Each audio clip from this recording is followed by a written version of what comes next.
Je lui dis. Ne crains point. Faut pas avoir peur. Zacharie. Zacharie. Car ta prière a été exaucée. Car ta prière, l'ange pouvait bien dire, car votre prière, si le vouvoiement est biblique, si l'humain est au-dessus, est supérieur, je crois que cet ange allait dire, votre prière. Mais l'ange dit, car ta prière, vas-y. Ta femme Élisabeth t'enfantera un fils. Il est encore dit ta femme, pas votre femme. Voilà la précision qu'il faut apporter pour dire que l'Écriture révèle qu'aucun ange n'est jamais venu vers un homme, à plus forte raison une femme, et s'incliner devant ces personnes à travers des vouvoiements. Il ne peut pas tenir une déclaration qui l'abaisse et qui met l'humain au-dessus de lui. Impossible. Impossible. Ta femme Élisabeth t'enfantera un fils. Oui. Et tu lui donneras le nom de Jean. Le mot ta femme Élisabeth, t'enfantera, pas votre femme, vous enfantera. Vous voyez? Et tu lui donneras le nom de Jean. Vas-y.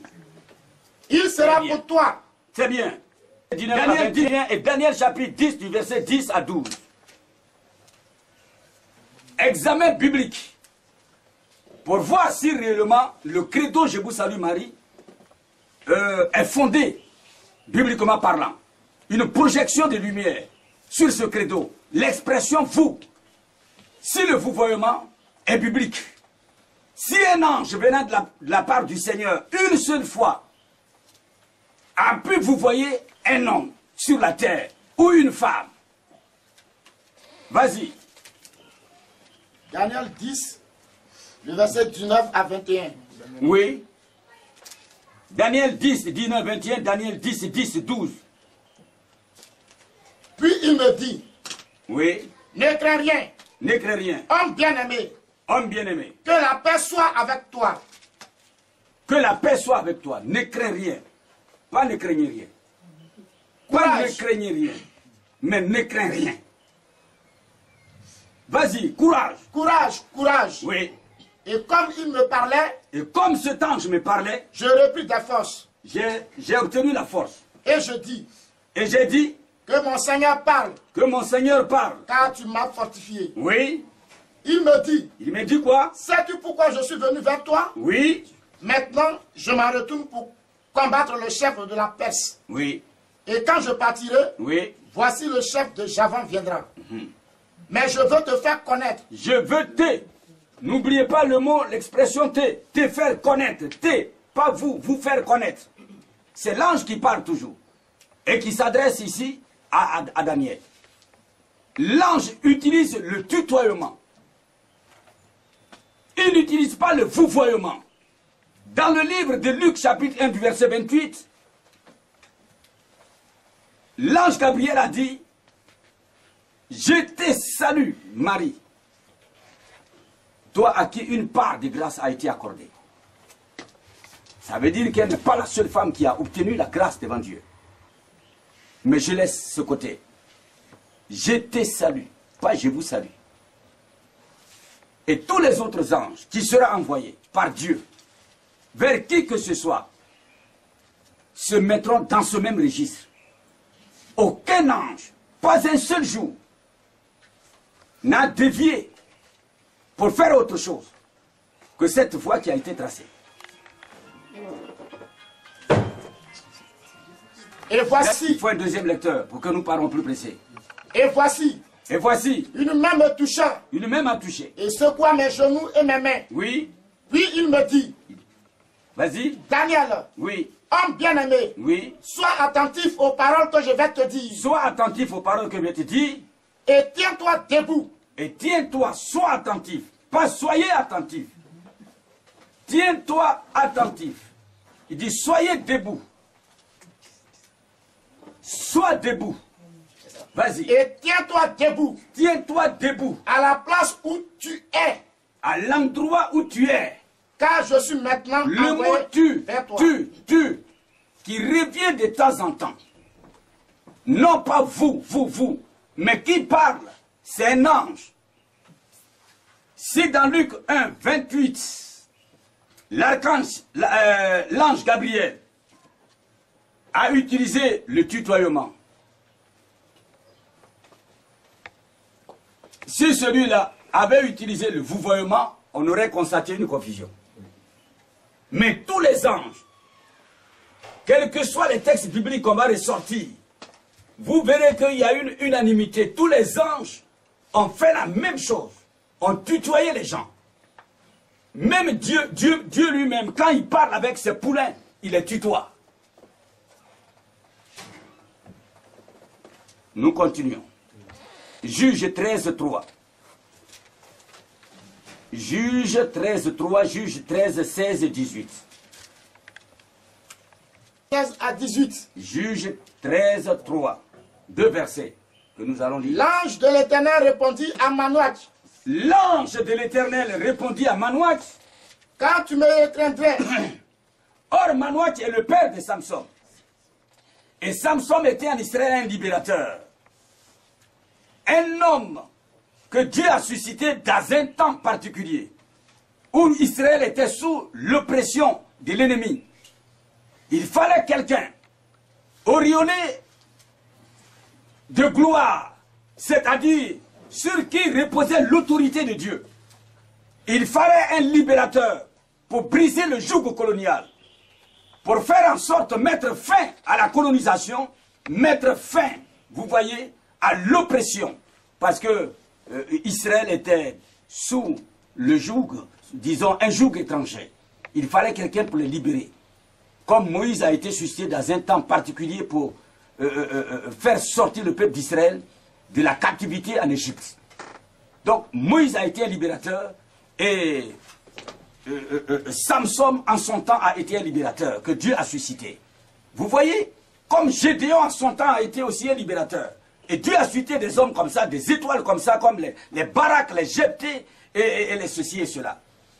Alors, le papa de Samson, Manoach, l'ange du Seigneur, c'est-à-dire Dieu, dans la forme d'ange, il descend et il vient pour s'adresser à lui. Vas-y. Quand tu me retiendrais. Et l'ange de l'Éternel parle. Il dit, quand toi tu me retiendrais, parce que Manoach a dit, reste ici. Jusqu'à ce que je te présente un sacrifice, je fasse ceci et cela. Il dit, quand tu me retiendrais, je ne mangerai pas de ton mets. Tout ce que tu vas faire là, je ne vais pas manger. Mais si tu veux. Mais ce qui est impressionnant, l'ange ici utilise le tutoiement. Il n'a pas dit, lorsque vous me retiendrez. Mais il dit, lorsque tu. Et c'est cet élément-là qui est important, que vous devez retenir. Vas-y. Quand tu me retiendrais. Quand tu me retiendrais. Je ne mangerai pas de ton mets. Oui.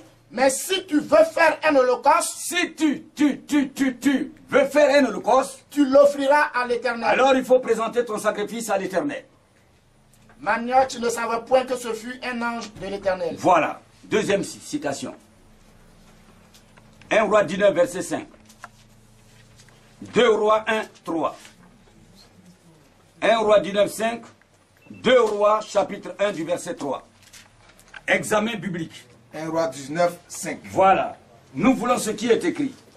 Nous ne voulons pas de ce qui ressort des conciles, des conventions. Nous ne voulons pas d'une loi ou d'un décret qui vient de la pensée d'un humain, un individu mortel. Mais nous voulons de ce qui descend directement du trône de la grâce de Dieu. Nous voulons ce qui est écrit. Coucha. Élie s'est couché. Et s'endormit sous un genêt. Oui. Et voici. Un ange le toucha. Un ange du Seigneur le toucha. Et lui dit. Et l'ange dit à Élie. Lève-toi. Le prophète de Dieu, le Tishbite, il lui dit, lève-toi et pas levez-vous. Il n'est pas dit levez-vous, mais il est écrit lève-toi. Mange. L'ange lui dit lève-toi et il faut manger. Vas-y. Il regarda Et il y avait à son chevet un gâteau cuit sur des pierres chauffées et une cruche d'eau. Il mangea et but. Ça veut dire que Dieu lui-même a préparé un gâteau qui lui a apporté. Car qui était là à ses côtés pour faire cette cuisine? Vous voyez? Et là encore, c'est un mystère. Mais nous mettons cela de côté parce qu'on a une trajectoire que nous voulons respecter.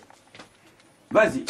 Il dit, Lève-toi, lève-toi mange, et mange car le chemin est trop long pour à toi. parcourir. Deuxième verset. 2 Rois 1, le verset 3.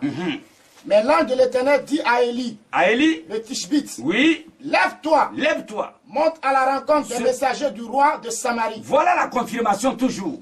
Et tous les anges évoluent dans un même registre, utilisant le tutoiement. Aucun ange n'a vous voyez. Et les preuves sont là.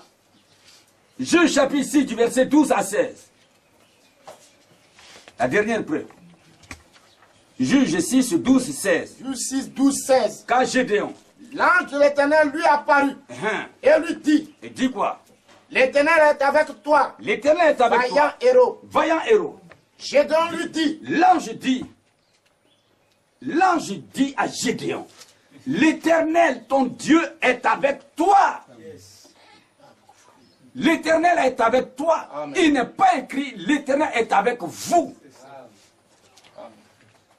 Alors, ceux qui sont de l'autre côté et qui se sont engagés dans les récitations, dans les credos et dogmes, c'est eux qui doivent nous montrer où ils ont pris ces choses. Mais celui qui vient de la part du Seigneur doit dire exactement ce que Dieu a dit. Amen. Et ce qui est écrit dans la parole de Dieu. Amen. C'est pourquoi il est écrit n'allez pas au-delà de ce qui est écrit. Mais ils sont allés au-delà de ce qui est écrit. Ils ont introduit eux-mêmes leur propre invention.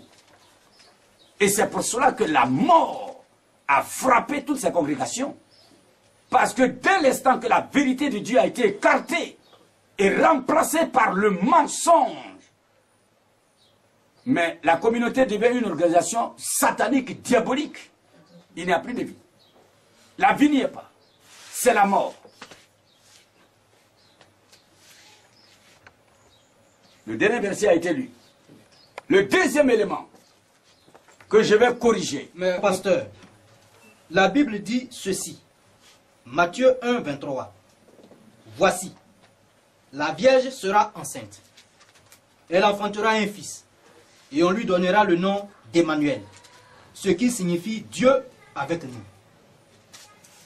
Vous avez délimité le champ de l'entretien. Donc je n'irai pas au-delà. Mais prenons le rôle de Marie. Marie est la porteuse a été, je dirais, la porteuse de la substance divine. Hein? Elle a porté le vase qui a porté le Seigneur, le Christ.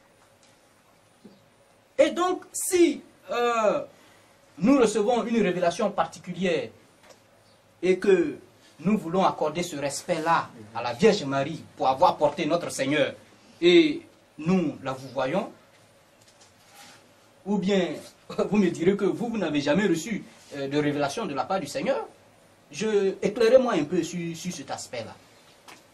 Parce que Marie a battu un grand travail dans le christianisme, donc il faut l'honorer.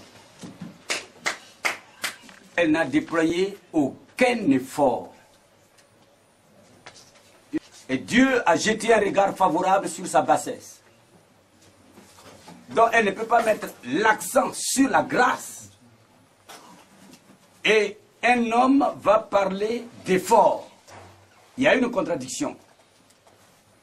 Marie, dont il s'agit, elle-même met l'accent sur la grâce. Et regarde même dans le livre de Luc chapitre 1 du verset 28, parce que c'est partant de là que ces gens-là ont inventé ce credo, cette citation. Leur fondement de base se trouve ici dans le livre de Luc chapitre 1 du verset 28. L'ange entra chez elle et dit, je te salue.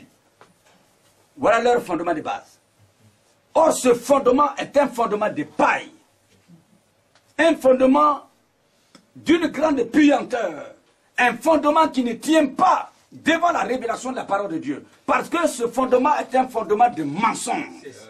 mensonge en ce sens qu'il n'est pas écrit vous, mais il est écrit je t'ai salut. On ne nous rapporte pas ce qui est écrit, mais on nous rapporte ce qui ressort de leur propre pensée. Un camouflage, c'est dangereux. Entre le bal et le grain, qui est important? Vous voyez, tu vas décortiquer, tu as obtenu une plantation de maïs, et tu cueilles, après tu déchires, tu enlèves la peau, tout ça, tu enlèves le bal. Mais bal là, tu jettes, mais c'est le grain qui est important. C'est ça. Pourtant, c'est cette balle là qui a porté, qui a soutenu le grain. Et qui a permis que le grain soit formé. C'est le cas du Seigneur Jésus-Christ. Dans le texte que tu as ressorti, monsieur le journaliste, oui, vous avez dit Emmanuel, Dieu, le maître des cieux, est lion avec nous sur la terre des hommes. Je crois que cet enfant-là est plus important que sa mère. Parce qu'il est appelé Dieu. S'il fallait donc vous voyez quelqu'un, c'est lui qu'on doit vous voir. Ce n'est pas la mère qui est dans la position de Baal. Quand vous prenez une orange, qu'est-ce qui vous pousse à acheter l'orange? Vous avez soif. Vous voulez étancher votre soif. Le remède à cette soif-là se trouve dans l'orange. Il y a du jus, c'est-à-dire de l'eau dans l'orange. Mais si tu n'as pas l'orange, tu n'as pas cette eau-là. Mais une fois que tu as sucé, fini cette eau, l'orange devient quoi dans tes mains? Tu jettes par terre. Inutile. C'est le cas de tout ouvrier, c'est le cas de tout homme. Nous sommes tous des vases. Nous sommes des vases. Étant des vases, nous sommes porteurs de quelque chose. Mais après cela, Paul dit, nous devons rendre gloire à Dieu. C'est Dieu qui a permis ces choses. Parce que toi-même, tu n'as rien fait. De toute façon, l'enfant se développe dans le sein de la femme. Et ce qui se passe pour que il y ait la formation des os, des nerfs, ça c'est l'œuvre de Dieu. Marie n'a rien apporté dans tout ça. Alors, s'il y a quelqu'un à vous voyez, c'est bien son fils. Mais Dieu aussi nous enseigne la relation existant entre Père et le Fils. Et cette relation veut que nous parlons avec lui, comme un homme dans le naturel parle avec son papa. Là encore, le vouvoiement n'est pas nécessaire. N'est pas nécessaire. Donc, ce n'est pas dans le cas de Marie que ça va s'avérer nécessaire. Ce qui est écrit là, si ça nous conseillait d'appeler Marie, d'utiliser le vouvoiement, on l'aurait fait. Et ce serait appréciable. Mais dès l'instant que l'ange n'a pas utilisé cette formule, ce langage, quand quelqu'un adopte ce langage, il devient un menteur et un faux prophète, un séducteur. Justement, nous reviendrons là-dessus tout à l'heure. Mais si ce mensonge en question est louable, puisque... En quoi ce serait louable? Puisqu'il introduit la mort. Tout ce qui est un mensonge introduit la mort. Mais c'est la vérité seule qui introduit la vie. C'est pourquoi le Seigneur Jésus-Christ a dit, je suis le chemin, la vérité et la vie.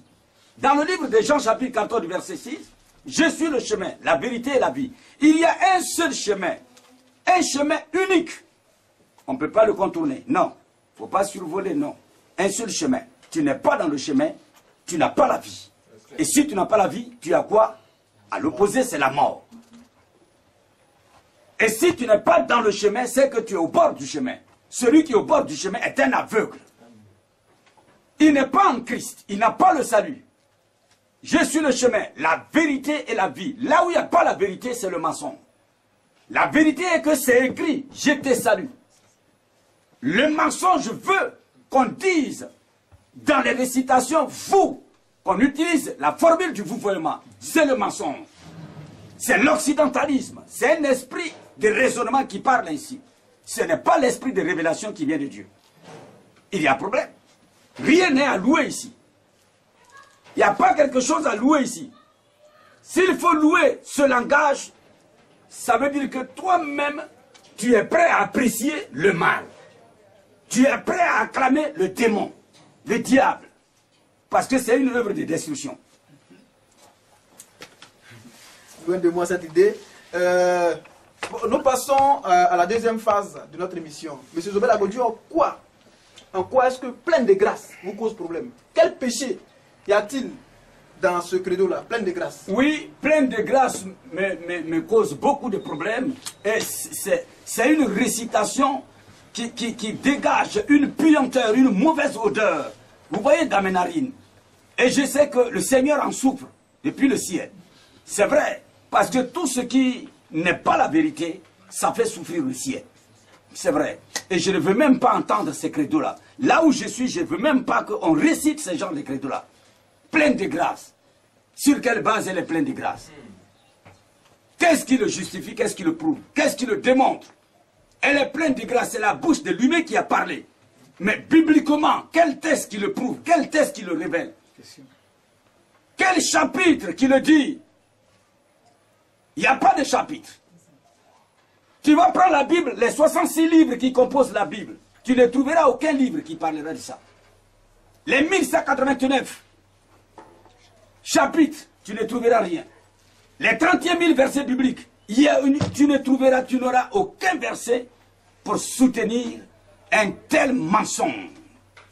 Plein de grâce. Moi, je sais qui est plein de grâce. Un seul être dans tout l'univers est plein de grâce. Une seule personne est pleine de grâce. Quel est cet être justement? En dehors de cet être-là, tout le reste, tous ceux qui restent là, qui sont derrière là, ne sont que des pécheurs. Et un pécheur ne peut pas être plein de grâce. Parce qu'il n'a pas encore fini avec lui-même son propre problème. Pour être la plénitude de la grâce. Parce que celui qui est plein de grâce prend automatiquement la place de Dieu. Si toi tu es rempli, ça veut dire que Dieu est vide. Claire. Tu ne peux pas être la plénitude. La plénitude, tu peux être plein de grâce. Et le ciel encore va posséder une autre plénitude. C'est pas vrai. Prenons la Bible. Jean 1. Le verset 1 à 4. Jean 1, le verset 1 à 4. Et un autre se positionne à partir du verset 14 à 16. Au commencement était la parole. Au commencement était la parole. Et la parole Le était verbe. avec Dieu. Et la parole était avec Dieu. Et la parole était Et Dieu. la parole était Dieu. Elle était au commencement avec Dieu. Elle était au commencement avec Dieu. Toutes choses Et toutes choses, ont été faites par elle. tant dans l'univers visible que invisible, tout a été créé par la parole. Et rien de ce qui a été Et fait rien de ce qui a été fait n'a été fait sans n'a elle. été fait sans elle. En elle était la Le vie. verset 4, en elle, la parole, le verbe, qui a été conjugué au présent de l'indicatif. C'est vrai, parce que le Seigneur l'a dit, je suis. Et tu iras dire aux Hébreux que celui qui s'appelle je suis m'a envoyé. Vous voyez? Donc la parole, en elle se trouve la vie. En elle était la vie. En elle était la vie. Et la vie était la Et lumière cette des hommes. vie est la lumière des hommes. Or, la parole en question ici, c'est un être humain. Et c'est ce que l'Écriture encore va nous révéler au verset 14. Le verset 14, Jean 1. Et la parole a été faite chair. Et la parole a été faite chair. Et elle a habité parmi nous. Elle a habité parmi nous. Pleine de grâce et de vérité. La parole a habité parmi nous comment? Pleine de grâce et Pleine de vérité. de grâce et de vérité. Alors, au vu de ce qu'on vient d'entendre, entre Marie et la parole, qui est pleine de grâce? C'est la parole. C'est la parole. C'est la parole qui est pleine de grâce. Or, la parole, c'est le Seigneur Jésus-Christ. Et Jésus est présenté comme étant Dieu. Mais Dieu voilé dans la chair. Le verset 18 continue jusqu'au verset 18. Et la parole a été faite chair. Et la parole a été faite Et chair. elle a habité parmi nous. Jean 14, à partir du verset 7. Elle habitait parmi nous, Pleine de grâce et pleine de de vérité. grâce et de vérité. Et nous avons contemplé sa gloire. Et nous avons contemplé sa gloire. Une gloire comme la gloire du Fils unique venu du Père. Continue le verset. Jean lui a rendu témoignage. Oui. Et s'est écrié. Oui. C'est celui dont j'ai dit. Oui. Celui qui vient après moi m'a précédé. Car il était avant moi. Et nous avons tous reçu. Nous avons tous, chacun à son niveau, dans le corps de Christ. Chaque membre de l'Église universelle, chacun à son niveau,